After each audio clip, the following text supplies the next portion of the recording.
Olá, meus amigos, sejam todos muito bem-vindos ao canal Politizando. Eu sou o William Jacob e neste vídeo vou analisar a terceira pesquisa que saiu da noite do dia 29 para a tarde agora do dia 30. Por isso, 3 vídeos na sequência aqui no canal falando sobre pesquisa. E por que eu faço isso? Para tentar trazer alguma reflexão diferente daquilo que nós encontramos aí na mídia, por exemplo, que muitas vezes tenta esconder o terceiro colocado, ou aqueles mais vinculados ao petismo já tentam trazer o clima de já ganhou, aqueles canais mais vinculados ao bolsonarismo não acreditam em pesquisas e tentam acreditar apenas na motociata que o Bolsonaro participa. Então vamos tentar não só falar os números, mas trazer reflexões a respeito do cenário atual. Mas antes eu quero pedir a sua ajuda para que se inscreva no canal, ative as notificações e, se gostar do vídeo, deixa o like. Bom, pessoal, e essa pesquisa que foi divulgada agora no dia 30 à tarde, ela foi feita pelo Instituto IPESP, que até agosto tinha parceria com o Banco de Investimentos XP.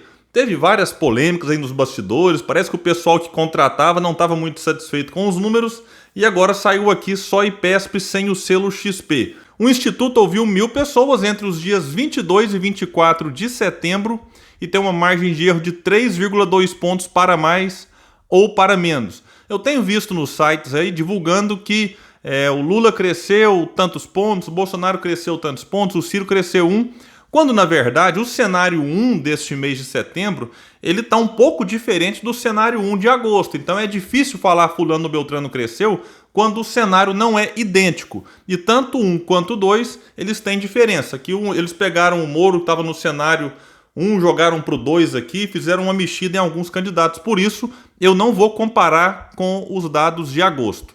Então, cenário 1 aqui, Lula 43%, Bolsonaro 28%, Ciro aparece com 11%, João Dória 5%, Mandetta 4%, Pacheco 2%, branco, nulo, indeciso 7%. No cenário 2, nós temos 10 candidatos. E aqui a gente vai ver algumas mudanças, também ligeiras.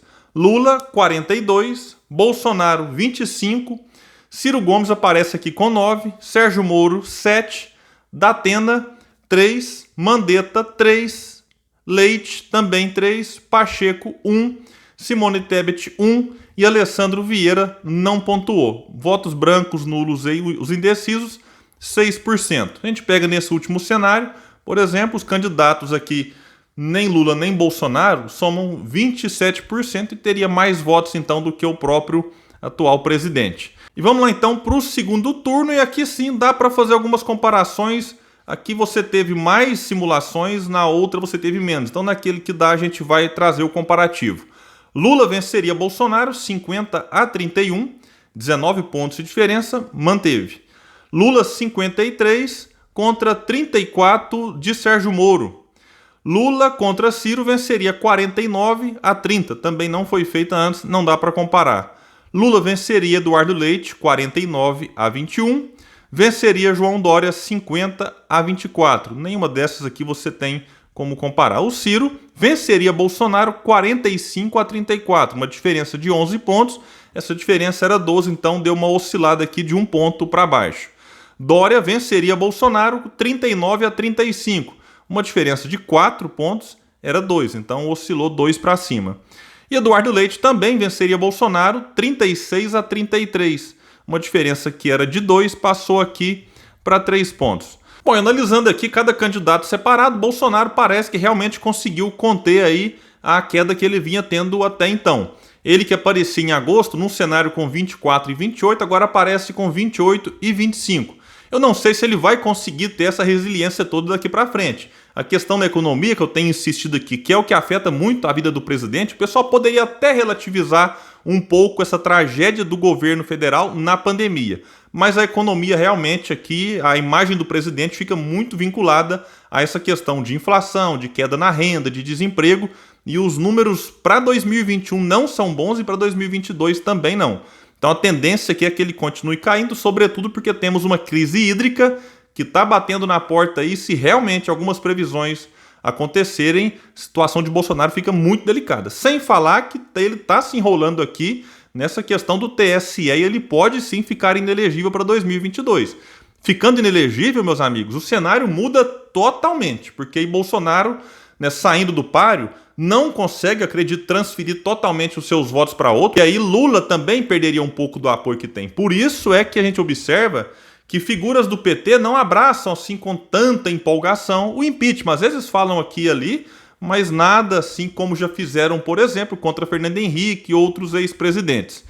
Se a gente olha aqui um outro dado interessante sobre o governo Bolsonaro, a aprovação dele, que era de 29%, até aumentou um pontinho aqui, passou para 30%. Mas aqueles que desaprovam seu governo também oscilou um ponto, saiu de 63% para 64%. Consideram o governo Bolsonaro ruim ou péssimo, 55%, aumentou um ponto em relação a agosto.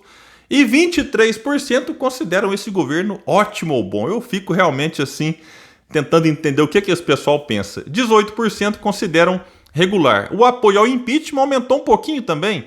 Era 50%, passou para 51%.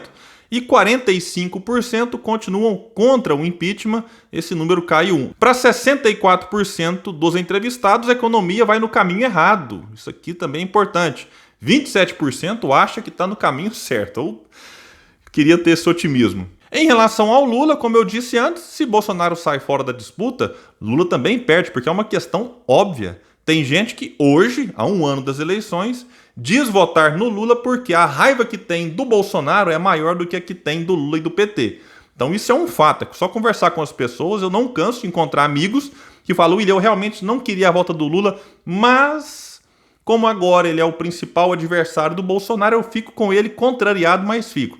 Mas muita calma, a gente vai ter um ano para tentar trabalhar e mostrar para a população que ninguém é obrigado a votar naquele que não gosta no primeiro turno.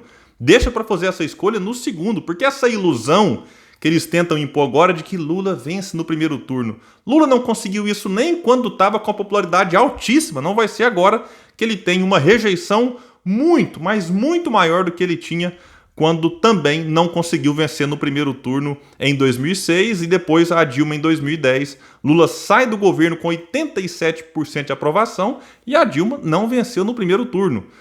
Bom, outro ponto aqui interessante sobre o Ciro Gomes agora. Ciro está consolidado como terceiro colocado, a gente vê que o cenário mais reduzido, o cenário com 10 nomes, ele está lá em terceiro. Não é o suficiente, não é, mas eu tenho dito sempre que ficar nessa posição é estratégica. Seria muito pior se o Ciro tivesse em quarto, como já teve, por exemplo, há alguns meses. Quando o Moro estava na frente do Ciro, o Moro, na verdade, chegou a ter quase 20% dos votos. Hoje aparece aqui com 7, outras pesquisas com menos. Então, estar nessa posição, por enquanto, eu acho que é o primeiro objetivo do Ciro, que planeja ali ter entre março e abril 15% dos votos, para aí conseguir ter uma aliança mais forte em torno de si e aproximar da campanha, alcançando ali 20% e dali tentar ir para o segundo turno. Então isso aqui é importante para o Ciro, para herdar votos úteis daqueles que votariam talvez no Dória, no Leite, no Mandetta, mas que olhando para o Ciro e vendo que é o melhor colocado, fala, então beleza, fica aqui que eu vou votar no Ciro mesmo. E o Ciro crescendo, quem está na frente com Lula ou Bolsonaro porque não gosta um do outro, olha para o terceiro e fala, opa, se eu for nesse aqui, ele tem uma chance de tirar o Brasil desse cenário de ter um segundo turno baseado aí não em projeto. Claro que o Lula está no campo da democracia, não nego isso, e Bolsonaro no do fascismo, mas um segundo turno com os dois seria um segundo turno muito, mas muito ruim mesmo para aquilo que o Brasil precisa, que é discutir o que a gente vai fazer para tirá-lo dessa situação. Então, não é o suficiente para o Ciro, a situação dele não é maravilhosa, não está nada ganho, mas estar em terceiro a um ano das eleições é realmente algo que deve ser valorizado. Sérgio Moro não sabe se vai concorrer, eu duvido que ele vai, e ele consegue a proeza de ter uma rejeição alta daqueles que apoiam Ciro, dos que apoiam Lula, dos que apoiam Bolsonaro. Tem uma simpatia de quem eventualmente votaria no Dória, enfim, Alessandro Vieira, mas o Alessandro aqui nem está pontuando. Então, o Sérgio Moro, eu acredito que ele não vai concorrer e vai realmente talvez tentar o Senado. Ele nega agora, mas lá na frente pode mudar de ideia. Leite e Dória apostam nessa visibilidade que eles estão tendo agora por conta das prévias no PSDB para tentar aí realmente se firmar e crescer nas pesquisas. Até agora não tem conseguido, lembrando que os dois são governadores de estados importantes. Dória de São Paulo, principal colégio eleitoral do país, mas ficaria em quinto lugar lá, segundo Datafolha, se as eleições fossem hoje.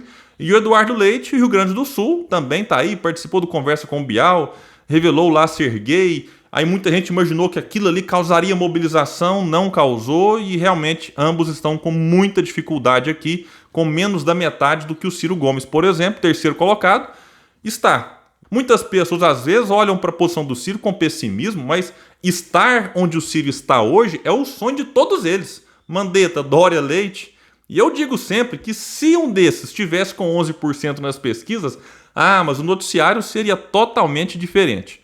E o Mandetta também é outro que não está crescendo e ele, assim, eu vejo ele hoje como um articulador que tenta conversar com todo mundo. Se reúne com Ciro frequentemente em lives, em debates, conversa também aí fora, né, dos holofotes.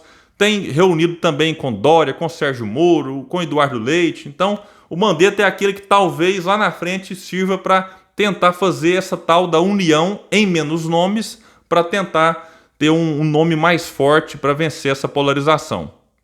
E o Datena, assim como Simone Tebet, Pacheco e Alessandro, eu acho que eles vão acabar desistindo e talvez um ou outro se encaixe como vice de um outro candidato mais forte.